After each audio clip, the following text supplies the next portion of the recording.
Bom dia, boa tarde, boa noite a você que está vendo este vídeo e ouvindo este áudio. Gostaria de deixar uma palavra que está em São Mateus 7, versículo 22 e versículo 23, que diz assim: Muitos me dirão naquele dia: Senhor, Senhor, não profetizamos nós em teu nome, e em teu nome não expulsamos demônio, e em teu nome não fizemos muitas maravilhas? E então lhes direi abertamente: Nunca vos conheci. Apartai-vos de mim, vós que praticais iniquidade. Interessante que muitas pessoas podem ter a impressão de que verdadeiramente têm um certo grau de amizade, de intimidade com Deus e que até são conhecidos de Deus por exatamente ter estes dons na sua vida, como profecia, revelação, dom de maravilhas ou falar em línguas estranhas. Mas a palavra do Senhor, ela é muito clara, que estas pessoas, elas não são conhecidas de Deus e não são amigas de Deus e nem têm intimidade profunda com Deus pelo fato delas praticarem estas obras na presença do Senhor. E no versículo 23 de São Mateus 7, nós vemos claramente que o Senhor diz para estas pessoas de forma muito aberta: Nunca vos conheci, apartai-vos de mim, vós que praticais a iniquidade. Muitas pessoas podem ter a impressão equivocada de que verdadeiramente têm um grau, um nível de espiritualidade muito grande por ter certos dons. O que nós nos vem a entender, também pela luz da palavra de Deus, que estas pessoas, por pensar e estar agindo desta forma e tendo estes dons na sua vida, achar que elas são maiores ou superiores que qualquer outra pessoa de dentro da casa do Senhor, o que não é verdade. Outra impressão equivocada que as pessoas podem ter, que o cristão pode ter, é de achar que pelo fato dessas pessoas estarem tendo este dom e praticando este dom na casa de Deus, que verdadeiramente essas pessoas estão na presença de Deus e que Deus está na vida delas. É uma impressão equivocada que nós hoje, na igreja atual, nessa época, no século XXI que nós estamos vivendo, nós podemos ter uma falsa impressão de que o Espírito Santo de Deus está usando estas pessoas, de que o Espírito do Senhor está na vida destas pessoas. Lá em 1 Samuel 4, no versículo 8 em diante, nós vamos ver que o povo de Israel estava travando uma peleja, uma guerra contra os filisteus. E nós vemos aqui nos versículos que se seguem que o povo de Israel, eles não estavam com a arca no meio daquela guerra.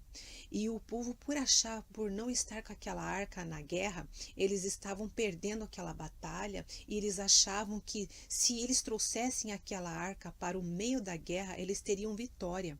Eles iriam vencer os filisteus, mas aquele povo estava muito distante do caminho do Senhor.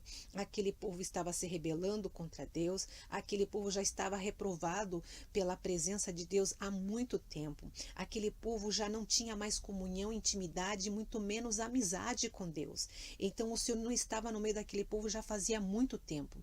Mas o povo de Israel, equivocados, continuavam seguindo na dureza do seu coração, achando que mesmo procedendo nos seus pecados e nos seus delitos, Deus se faria presente se trouxessem a arca de Deus no meio daquela guerra.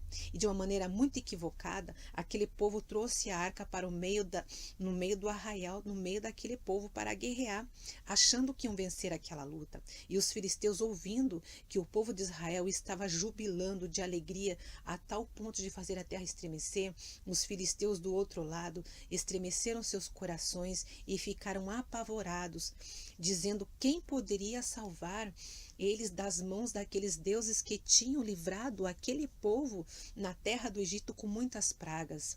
E alguém se levanta no meio deles e o esforça para se levantar contra o povo de Israel e pelejar contra a vida deles.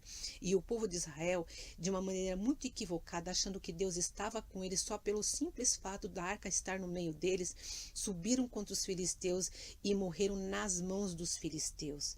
Então, igreja, nós podemos ter uma falsa impressão de que Deus pode estar conosco, de que Deus pode estar no meio de uma igreja, por nós vermos um júbilo, um barulho ou um certo movimento espiritual que pareça que Deus está ali no meio, mas nós podemos estar equivocados de que verdadeiramente Deus está no meio destas pessoas e está com estas pessoas e que estas pessoas verdadeiramente são conhecidas de Deus. Conhecido de Deus não é aquele que fala língua estranha. Conhecido de Deus não é aquele que profetiza. Conhecido de Deus não é aquele que faz maravilhas e expulsa demônios. Conhecidos de Deus é aqueles que ouvem a palavra de Deus e obedecem. Conhecidos de Deus é aquele que recebe a disciplina do Senhor, a correção do Senhor. Conhecidos de Deus é aqueles que são de espíritos humildes na presença do Senhor. Ele sabe estar em qualquer lugar, ele sabe estar em pé, ele sabe estar sentado, ele sabe estar calado ou com a boca aberta, ele sabe se pôr e se posicionar na presença de Deus. Este é o verdadeiro conhecido de Deus, que verdadeiramente tem intimidade com Deus e amizade com Deus. Fica com esta palavra no teu coração e não vamos nos equivocar de achar que as pessoas que fazem grandes sinais, prodígios, maravilhas, de que verdadeiramente Deus está com esta pessoa. Deus está com aquele que tem um coração humilde, que ouve a sua palavra e obedece. E fica na paz do Senhor Jesus. Midnight, he's staring at the bills and rubbing red eyes, ain't adding up to nothing but some hard times. He's